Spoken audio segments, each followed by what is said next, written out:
Chapter 3 Linear Equation in Two Variables, Exercise 3.5, Example 14. From a bus stand in Bangalore, if we buy 2 tickets to Malleshwaram and 3 tickets to Yashwantpur, the total cost is Rs 46. But if we buy 3 tickets to Malleshwaram and 5 tickets to Yashwantpur, the total cost is Rs 74. Find the fares from the bus stand to Malleshwaram and to Yesvantpur. देखो क्या कह रहा है, अगर ये bus stand Bangalore के bus stand से 2 ticket खरीदे, किसके लिए? मल्लेश्वरम के लिए, और 3 टिकट खरीदे यशवंतपुर के लिए, तो इसको कितने पैसे देने पड़ेंगे? 46, मतलब दोनों को मिला के. ठीक है. इसी तरह अगर ये 3 टिकट्स मल्लेश्वरम के लिए और 5 टिकट्स यशवंतपुर के लिए खरीदे, तो इसको देने पड़ेंगे 74. तो हमें निकालना है fares. Find the fares. Fares मतलब किराया. कितना किराया देगा ये मल्लेश्वरम जाने के लिए और यशवंतपुर जाने के लिए, वो फाइंड करना है हमें. तो हम लेट कर लेते हैं, let x and y. X मान लेते हैं हम, जो किराया मल्लेश्वरम के लिए और यशवंतपुर के लिए वाई है. ठीक है. Be the fares, be the fares from the bus stand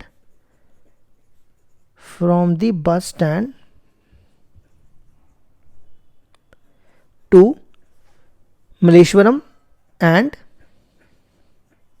ये बस स्टैंड कौन सा, ये भी लिख सकते हो बेंगलोर के लिए, इन बेंगलोर एंड यशवंतपुर, या ऐसे भी लिखोगे ये भी चलेगा, एंड यशवंतपुर रिस्पेक्टिवली. देखो, अगर इसने मल्लेश्वरम जाने के लिए 1 टिकट का किराया x दिया, तो 2 टिकट का किराया कितना होगा? अगर 1 का x है तो 2 टिकट का कितना हो जाएगा? 2x. तो ये बनेगा 2x.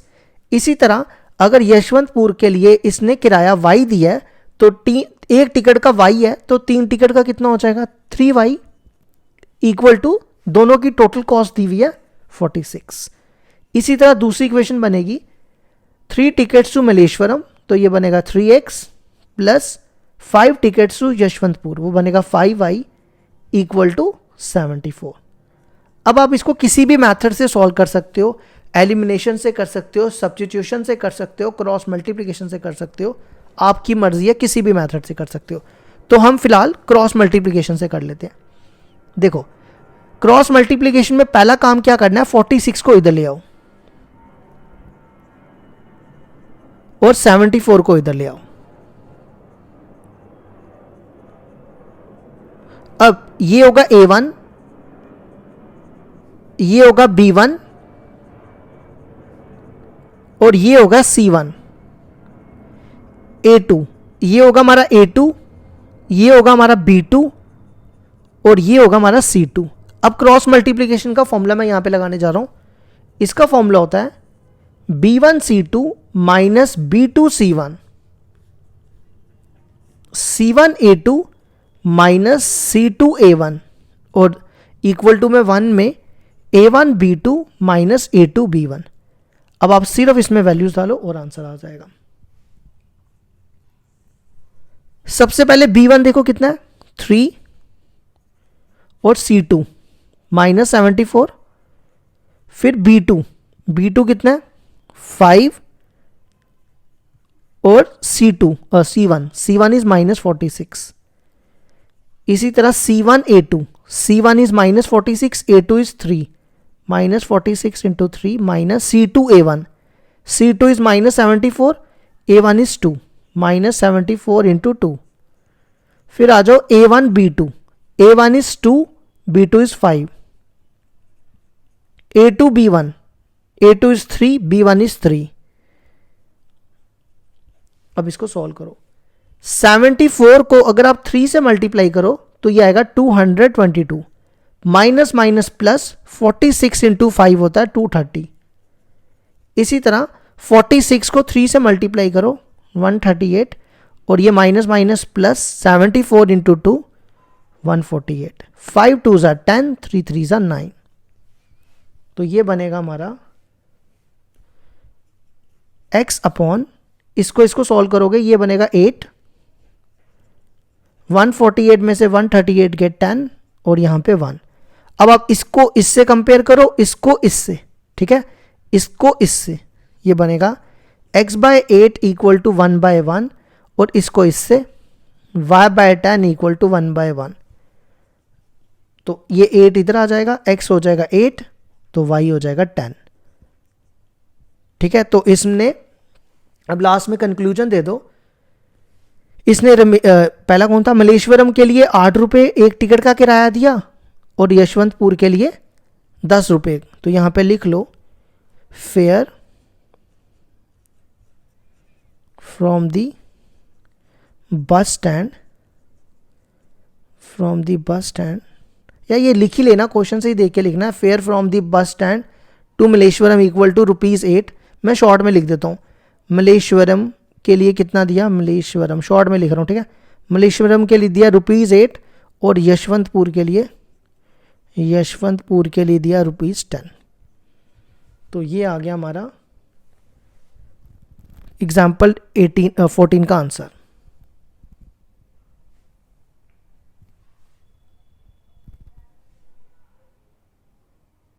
एग्जाम्पल 15 है हमारे पास, for which values of p does the pair of equation given below has unique solution. दो इक्वेशनें दी हुई हैं।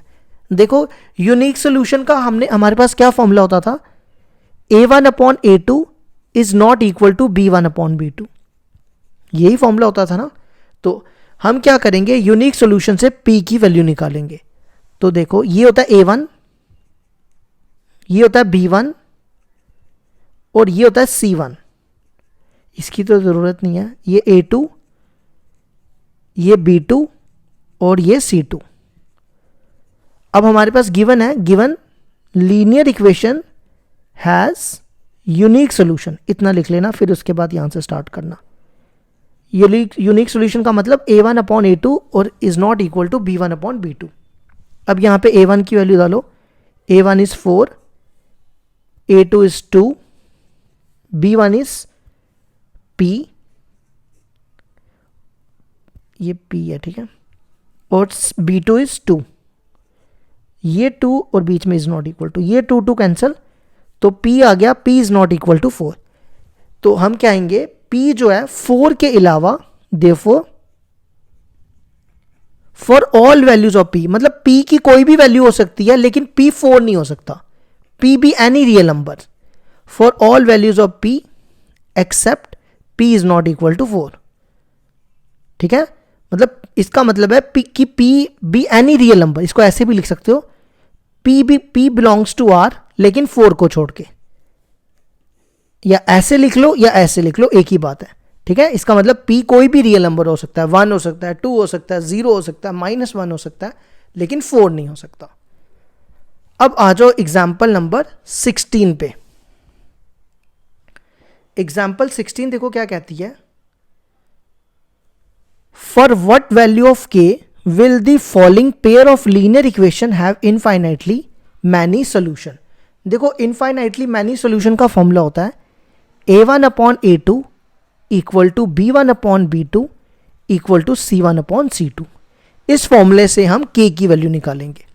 तो पहले देखो ये है a1 is k, b1 is 3, c1 is minus of k -3। फिर आ जाओ a2 पे, a2 is 12, b2 is 4k और c2 इज -11, ठीक है। तो यहां लिख लेना, given linear equation has infinitely many solution. Infinitely मैं शॉर्ट में लिख देता हूं मैनी सोल्यूशन, लेकिन आप पूरा लिखना, ऐसे मत लिखना। अब यहां पे वैल्यू डालो, a1 की वैल्यू k, a2 की वैल्यू 12, फिर b1/b2, b1 की वैल्यू 3 और b2 की वैल्यू k, फिर c1/c2, c1 की वैल्यू -k -3 और c2 की वैल्यू -k, ठीक है। अब आप क्या करो, इसको और इसको कंपेयर करो, पहले इसको फिर इसको कर लेंगे, या इसको भी कर सकते हो। पहले ये करते हैं, k/12 equal to 3/k, cross multiply करो, ये बनेगा k square equal to 12 into 3, 12 into 3 होता है 36। तो के की वैल्यू कितनी आ जाएगी, ये बनेगा k equal to plus minus root 36, तो ये आ जाएगा प्लस माइनस 6। ठीक है, अब क्या करो,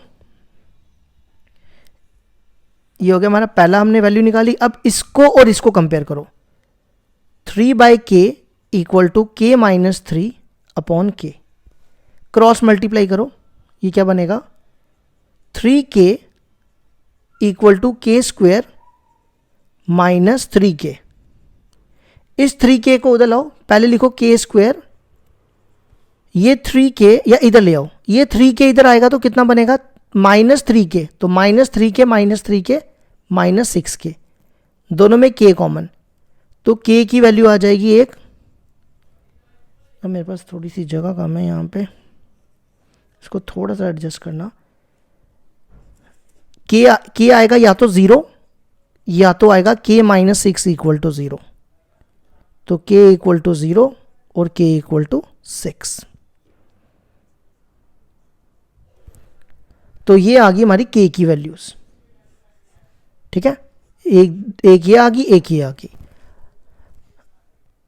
अब इसके बाद देखना है हमने कि दोनों में से k की वैल्यू इनमें से कौन सी होगी। देखो एक है यहां पे आई थी -6 और 6, और यहां पे 0 और 6, तो दोनों में कॉमन कौन सी होगी, सिर्फ ये वाली 6 दोनों में कॉमन है, तो हम लिखेंगे हेंस k इक्वल टू 6। तो रिक्वायर्ड आंसर आएगा हमारा k इक्वल टू 6। ये होगी हमारी एग्जाम्पल 16 कंप्लीट।